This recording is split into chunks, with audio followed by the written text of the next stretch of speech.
In a typical city or town, on a typical residential street, we find a typical home occupied by a typical American family. Like millions of his fellow Americans, John Q. Public earns enough money to keep up the payments on a new car.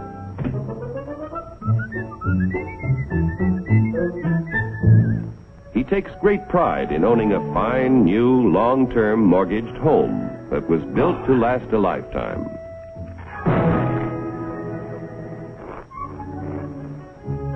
Mrs. John Q. Public no longer finds housework fatiguing drudgery, thanks to a host of labor-saving devices, including her husband.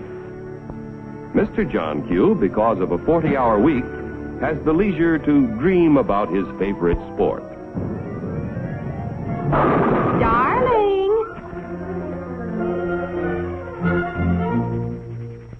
Oftentimes, in a secluded corner of his private den, John Q. reflects on some of the better things he has done with his life.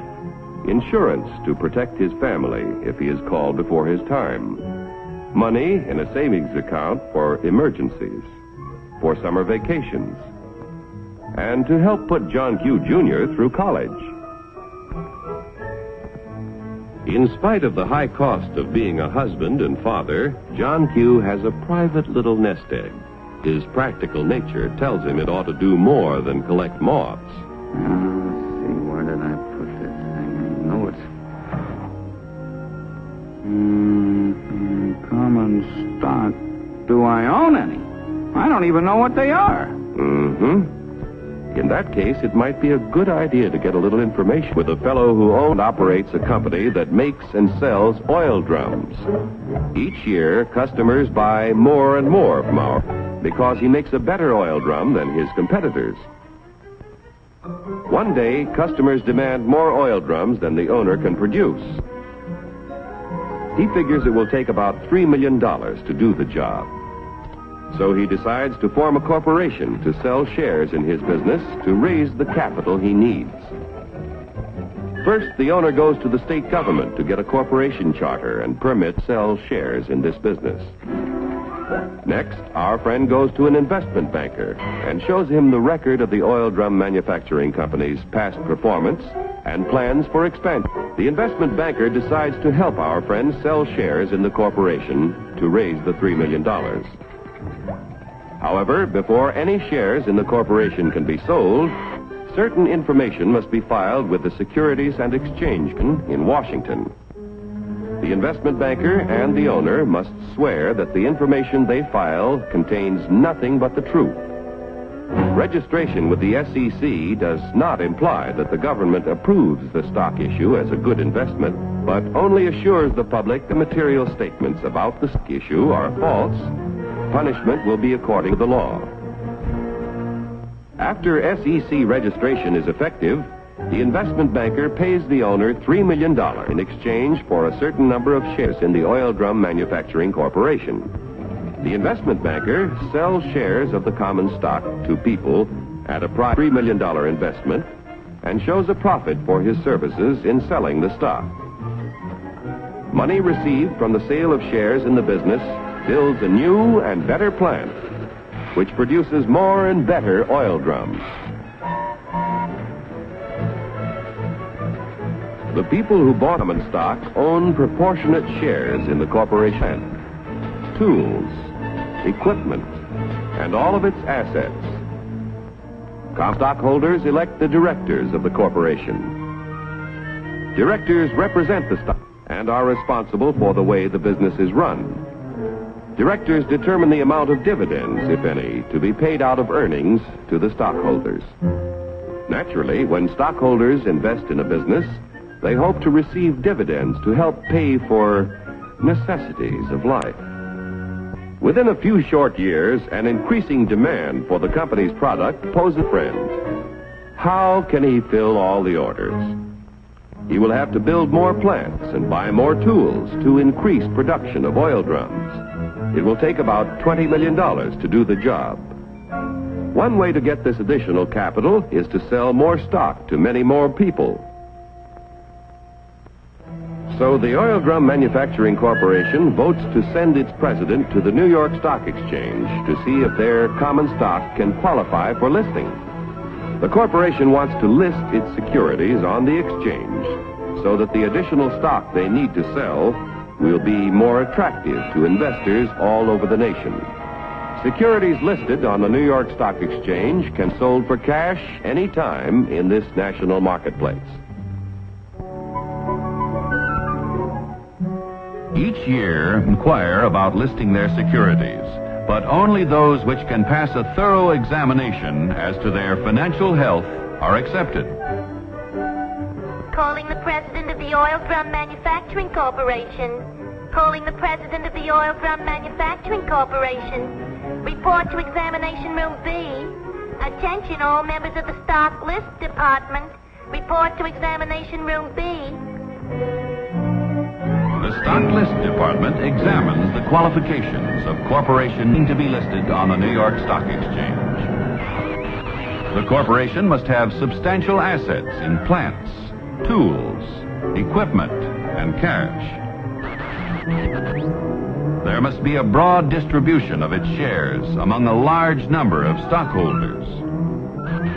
The corporation must show successful management and sales records and annual net earnings at the time of listing of at least $1 million.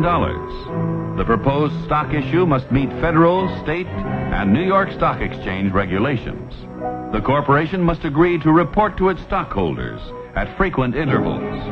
If the examination by the Stock List Department indicates the corporation meets minimum requirements of the exchange at the time of the examination, the corporation's application for listing is recommended.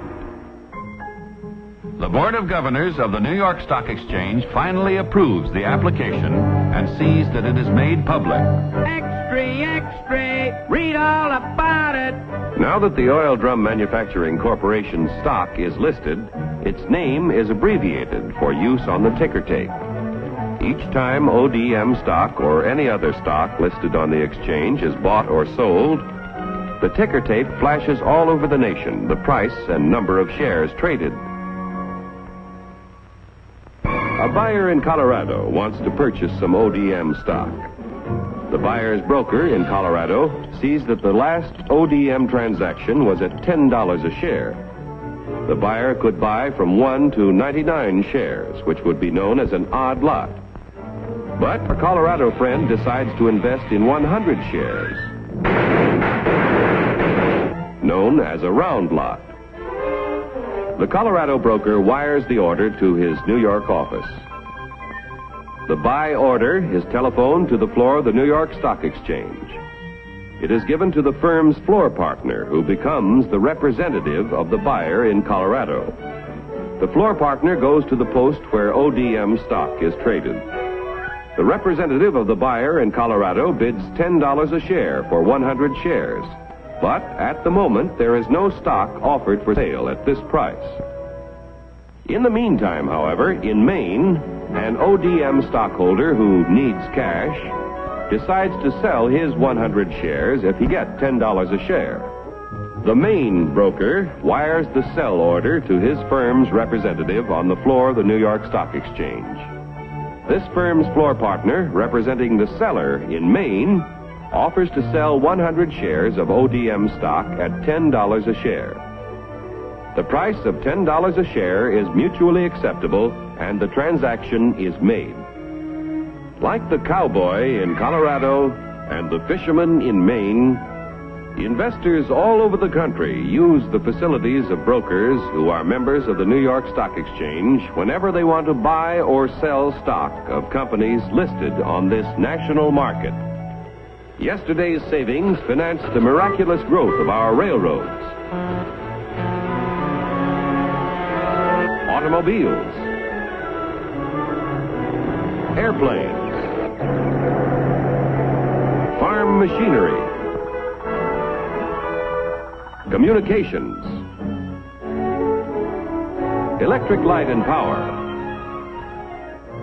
textiles, and countless other industries contributing to a more enjoyable life. If a part of our savings continue to flow into industry, American labor, management, and capital can continue to build new tools and plants. Industrial expansion creates jobs for hundreds of thousands of young people who must find employment each year. A growing capacity to produce things which make life better in peacetime can be our greatest protection in time of war. When danger threatens, we can convert industry to produce the things we need to defend ourselves. Common stock investments have helped to make our country prosperous and powerful. Owning a share in American industry is like owning a share in the future of our nation. But remember, John Q., there is a risk as well as an advantage in owning any kind of property. So get the facts before you put your money to work.